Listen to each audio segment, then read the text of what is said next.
जैसे ही कक्ष में पहुंची हैं, कक्ष खोल करके भीतर प्रवेश करते ही यशोदा मैया धड़ाम से गिर पड़ी और रुदन करते हुए बोली, अरे मधुमंगल, मैं तो भूल ही गई, कन्हैया तो चलो गो कब को, कन्हैया तो मथुरा में बस गए हो, कन्हैया तो देवकी को लाला है गए हो।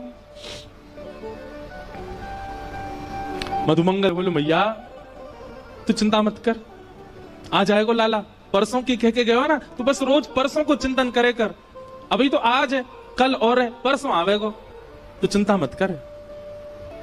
मधुमंगल जी बोले, उद्धव और क्या देखना है बताओ। उद्धव जी महाराज स्तब्ध होकर के सब स्थिति देख रहे हैं। उद्धव जी मन में सोच रहे हैं, मैंने विरह देखा है, मैंने व्याकुलता देखी है, पर इतना विषम विरह मैंने नहीं देखा, इतना कठिन व्याकुलता मैंने नहीं देखी कहीं भी। इतने में नंद बाबा आ गए। नंद बाबा ते चलो ना जाए, नंद बाबा बड़ी मुश्किलन ते अब अपने पांव धरें, कहीं भी पैर रखें तो मानो जैसे कछु चुभे चरणन में। मधुमंगल बोलो, उद्धव देख, जे नंद बाबा है कन्हैया के पिताजी, और इनकी चाल देख करके तू यूं मत सोचियो कि जे चल ना पा रहे पावन में कोई दिक्कत है, ऐसी बात ना है। तो बोले, जाद नाते कन्हैया ब्रज छोड़ के गयो, इनने पादुका नहीं पहनी चरणन में, बिना पादुका पहने गैया चरावे जामे, बिना पादुका पहने खेतन में जामे, बिना पादुका पहने गिरिराज जी चले जाएं, वही से इनके चरणन की सबरी बेरी फट गई है। संकल्प ले रखो है, जादना कन्हैया आवेगो वही दिना पादुका पहनूंगो। उद्धव जी महाराज ने प्रणाम किया। नंद बाबा ने जैसे ही काली कमली देखी, उद्धव जी को हृदय से लगाया। बोलो, भैया तू हमारे लाला को सखा है? बोले, जी मैं संग ही रहता हूं। काली कमली बोले, मुंह को दे दे, मैंने क्या को या की सुगंधी ले लूं, बहुत दिन है गए कन्हैया चलोगो, तब से मेरे वस्त्रन में तो सुगंधी आनी बंद है गई है, वो पहन के रात में सोयो कर तो वही से सुगंधी आयो करते, तू दे दे नेक। उद्धव ने अपनी काली कमली उतार के दी और नंद बाबा अपने हृदय से लगा करके और मधुमंगल से बोले, अरे मधुमंगल बहुत दिन है सोयो ना हूं भैया, ऐसा लग रहा हो कन्हैया गोद में आ गयो, अब मैं तो निद्रा कर रहा हूं, तू उद्धव को कछु पवाए दियो है। और नंद बाबा गहरी निद्रा में चले गए, काली कमली को अंक से लगा करके। उद्धव ये समस्त दृश्य देख करके शून्यता में जा रहे हैं। मधुमंगल बोले, चल उद्धव तो को गोपीन से मिला के लाऊंगा। नंद भवन के पीछे विहंगम वन में समस्त गोपियां बैठी हैं और एक वृक्ष के नीचे उद्धव जी जाकर के खड़े हो गए। Watching cricket without 4700 BC is like a car without the engine and a goddamn paratha without the makhan. 4700 BC snacks, your cricket companion. Get it in 10 minutes on Blinkit. वृक्ष के नीचे उद्धव जी जाकर के खड़े हो गए। गोपियां आपस में चर्चा कर रही हैं, चारों ओर लाखों गोपियां और मध्य में एक शिला के ऊपर तप्त कांचन गौरांगी श्री किशोरी जी बैठी, हमारी लाडली जी बैठी। उद्धव जी खड़े खड़े सबकी बात सुन रहे हैं। तभी एक गोपी कहती है, कल तो कन्हैया ने मेरे संग बहुत ही बुरा किया।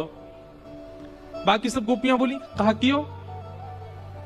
बोले, अरे मैं जमुना जल भर करके अपने घर के काजे जा रही और जिन नंद को छोरा माने ना है, जन कहां ते आयो और कहां ते कंकड़ लेकर के ऐसी मेरी मटकी में मारो, पूरी मटकी फूट गई, भीज गई मैं तो। और जैसे ही मैं भीजी पीछे पीछे भाजी, मैंने की लाला तू ऐसा उधम काय को करा करे? तुम तो बोलो, अरे गोपी तू बहुत दिनांते नहाई ना है, तो मैं ते दुर्गंध आवे, तो मैंने तो आज नवाए दई। मैंने की रुक जा, दारी के तो जमुना जी में फेंकूंगी मैं। पीछे पीछे भाजी, सब गोपियां कह रही हैं, फिर कावे हो, फिर कावे हो। बोले, मैं जैसे ही पहुंची वहां के पीछे मेरे हाथ पकड़ गई वारो, जैसे ही मैंने हाथ पकड़ो, गोपी बोली, कहां गए हो फिर? बोले, नेत्र खुल गए, स्वप्नों देख रही, मुंह तो स्वप्न में दिख रहे कन्हैया। और फिर बहुत बुरे भयो कि भैया कन्हैया तो चलो गए। कोई गोपी कोई भाव कहती है, कोई गोपी कोई भाव कहती है। मध्य में बैठी हुई किशोरी जी सबके भाव सुन रही हैं, अपलक नेत्रों से केवल नीचे की ओर देख रही हैं, पलक भी नहीं झपक रही हैं। तभी एक गोपी ने जाकर के किशोरी जी के चरणन को स्पर्श किया। हे श्यामा जी, कछु भाव आप भी बताओ ना, आपको कृष्ण के अनुभव कैसे हूं मैं? किशोरी जी कह रही हैं, तुम सब गोपी कितनी भाग्यशाली हो, क्योंकि तुम सबन को निद्रा में, तुम सबन को स्वप्न में श्री कृष्ण दिखते तो हैं, पर मेरी तो स्थिति ऐसी है, जा दिना से कन्हैया ब्रज छोड़ करके गए हैं, जा दिन से श्याम सुंदर गए हैं, वह दिन से निद्रा ही नहीं आई है, नेत्र ही बंद नहीं हुए हैं, और निद्रा ना आने की वजह से स्वप्न ही नहीं आया। कैसे बताऊं तुमको कि मैंने क्या देखा? तुम भाग्यशाली हो कि तुम सो जाती हो रात को, पर मोह तो नींद ही ना आवे। कन्हैया तो गए, श्याम सुंदर तो गए, पर मेरी बैरणी निद्रा को संग ले गए, मुंह को निद्रा ना आवे। सब सखियां बैठ करके चर्चा कर रही हैं, रुदन कर रही हैं, और रुदन भी कैसा बंधुओं, स्वर नहीं है किसी के रुदन में, शब्द नहीं है किसी के रुदन में, केवल रुदन है। नेत्र मानो अश्रु से भरे ही रहते हैं, बिना अश्रुओं के नेत्र किसी ब्रजवासी के हैं ही नहीं। तभी एक गोपी की दृष्टि पड़ी वृक्ष के नीचे खड़े हुए उद्धव पर, और उद्धव को देखा तो इतना ज्यादा गौर नहीं दिया, लेकिन उद्धव के सिर पर विराजमान मुकुट के ऊपर जब मोर पिच्छ को देखा, गोपियों को बताना नहीं पड़ा कि ये उद्धव भगवान का सखा है, संदेश लेकर के आया है। मोर पिच्छ देखते ही समझ गए ये श्री कृष्ण का मोर पिच्छ है, और हमारी सुध लेने के लिए उद्धव को भेजा। अपने देखते ही पता चल गया गोपियों को। तभी एक भौरा उड़ता हुआ वहां आया, और उस भौरे के वर्ण को देख करके, भौरे के स्वरूप को देख करके श्री किशोरी जी ने भागवत में केवल एक गीत गाया है, जिसका नाम है भ्रमर गीत। मधुपक तब बंधो माश्पृशाग्रिम सपत्न्या, कुछ विलुलित माला कुंकुमश्मश्रुभिर्न, बहतु मधुपतिस्तन मानिनीनां प्रसादं, यदु सदसि विरम्यं यस्य दूतस्त्वमित्र। मानो उस भौरे को केंद्र में लेकर के गोपियां उद्धव से नहीं कह रही हैं, भौरे से बात कर रही हैं, और उत्तर सारे उद्धव को ही दे रही हैं। अरे भौरे, तू काला काला है, कृष्ण भी काला है, जरूर उन्हीं का सखा है तू। तभी एक गोपी कहती है, सखा क्यों नहीं होगा? भौरे का और कृष्ण का एक सा ही तो स्वभाव है। जैसे भौरा एक पुष्प पर बैठता है, उसका रस ले लेता है, फिर उस पुष्प को छोड़ देता है, फिर दूसरे पुष्प पे चला जाता है, उसका रस लेता है, फिर दूसरे पुष्प को छोड़ देता है, तीसरे पुष्प। ऐसे ही तो कन्हैया है। हम ब्रजवासी इनको रस लेते रहे हो, और जादना हमसे मन भर गए, मथुरा चलोगो, मथुरा तो कहीं और चलो जाएगा। ये निश्चित उसी का ही सखा है। गोपियां कहती हैं, ये उद्धव तो, ये श्री कृष्ण तो जन्म जन्मांतर के कपटी। गोपियां कह रही हैं, हमारा घर परिवार सब छुड़वा दिया, और आज हमें यहाँ रोता बिलखता छोड़ के चले गए। राहु द्वारा शासित स्वाति नक्षत्र के दौरान राहु पैठानी मंदिर में पूजा करवाकर आप भी मान, हमारा घर परिवार सब छुड़वा दिया, और आज हमें यहाँ रोता बिलखता छोड़ के चले गए। अरे हमें पहले ही समझ जाना चाहिए था, श्री कृष्ण ऐसे ही हैं, उनका हमेशा से स्वभाव ऐसा ही रहा है। तभी एक गोपी ने उद्धव की ओर अंकित किया, ये देखो उसका सखा आया है हमको समझाने के लिए। उद्धव समझाने, उद्धव मत समझाने, जाके कांटा लगे सो ही जाने, जाके कांटा लगे सो ही जाने। ब्रज से दूर चले गए, स्वयं मिलने नहीं आए, संदेशा भेज दिया। हम गोपियों का रूप देख रहे हो, उद्धव कैसा हो गया, रो रो करके उनके प्रेम में, उनके विलाप में। तो तुम कहोगे कि तुमसे तो कुछ समय का संबंध था, तुमसे तो कुछ समय का प्रेम था, यशोदा मैया ने क्या बिगाड़ा था?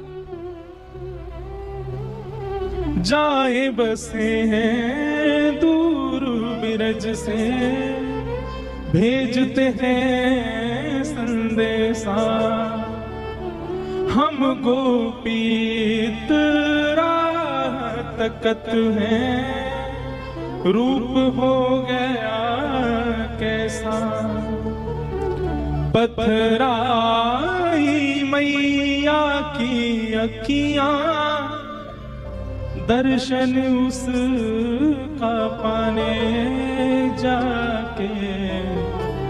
तभी किशोरी जी के समीप में रखी हुई ठाकुर जी की वंशी,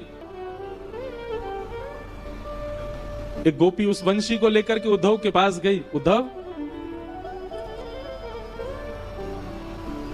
मोर मुकुट बेटी माला उसको दी जो जाए, और ले जाओ ये वंशी उद्धव उसको याद लाने जाके, कांटा लगे सो जाए उद्धव मत आइयो समझाने जाके। उद्धव 6 महीने तक वहीं बैठे रहे। ठाकुर जी से कह के गए थे मैं शाम को आ जाऊंगा, और 6 महीने तक उन गोपियों के बीच में ही बैठे हैं। श्री जी के रूप का दर्शन कर रहे हैं, सब गोपियों की वार्ता सुन रहे हैं, बेसुध हो गए, भूल गए मैं कौन हूं। मैं बृहस्पति का शिष्य, मैं वृष्णियों का महामंत्री, मैं कृष्ण का दैत्य सखा, सब विस्मृत हो गया उद्धव से। दंडवत प्रणाम किया और किशोरी जी के चरणों से लिपट गए और बोले, हे श्यामाजू, अब मुझे कहीं नहीं जाना, सदा आपके श्री चरणों में रहना है। साधन हीन दीन में राधे, साधन हीन दीन में राधे, तुम करुणा प्रेम मगाधे, मोहे तो भरोसा है तेरो री किशोरी। उद्धव जी कह रहे हैं, हे किशोरी जी, मुझे मुक्ति नहीं चाहिए किशोरी जी, मुझे संसार के भोग विलास भुक्ति कुछ नहीं चाहिए। तो क्या चाहिए? अपनो जान संभालो किशोरी राधे, अपनो जान संभालो किशोरी राधे, मोहे तो भरोसा है तेरो री किशोरी राधे। उद्धव जी आप जाओ, हमारो कन्हैया आपसे बड़ो प्रेम करे, प्रीति करे। उद्धव, वृंदावन से मथुरा इतना दूर नहीं है कि हम जा नहीं सकते। वृंदावन से मथुरा की दूरी इतनी नहीं है। अरे भैया, हम एक दिन में 2 बार जा सकती हैं मथुरा, पर हमारो प्रेम ऐसा नहीं है कि हम अपने प्रियतम के पास मुंह उठा के ऐसी चली जाएं। हमारे प्रेम को स्वभाव है तत् सुखे सुखित्वम, जहां में हमारो प्रेमी सुखी है वहां में हम सुखी हैं। यदि मथुरा जाकर के मथुरा वासियों के बीच में रहकर के हमारो लाला प्रसन्न है, तो वहां की प्रसन्नता में हम यहाँ रोएंगी, बिलखेंगी, तड़पेंगी, पर जा नहीं सकती उसके पास। हमारो प्रेम ऐसा है ही नहीं कि 24 घंटा प्रियतम के सामने बैठ जाएं। हमारो प्रेम तो वहां की प्रसन्नता में।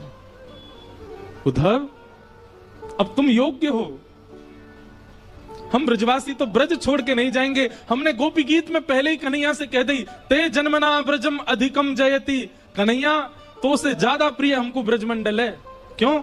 ये ब्रजमंडल भी प्रिय हमें क्यों है? क्योंकि या ब्रज की रज में कन्हैया के चरण चिन्ह है, या ब्रज में कन्हैया की स्मृति है, यमुना जी में कन्हैया के चरणोदल हैं। इन वृक्षन से कन्हैया छुप छुप के गयो है। या हमारे ये ब्रज अब स्मृति बन चुको है, हम या को त्याग ना सके, एक बार को कन्हैया को त्याग देंगे हम। लेकिन उद्धव, तू हम में से कोई है गयो है, अब तू हमारो प्रतिनिधि बन गयो है।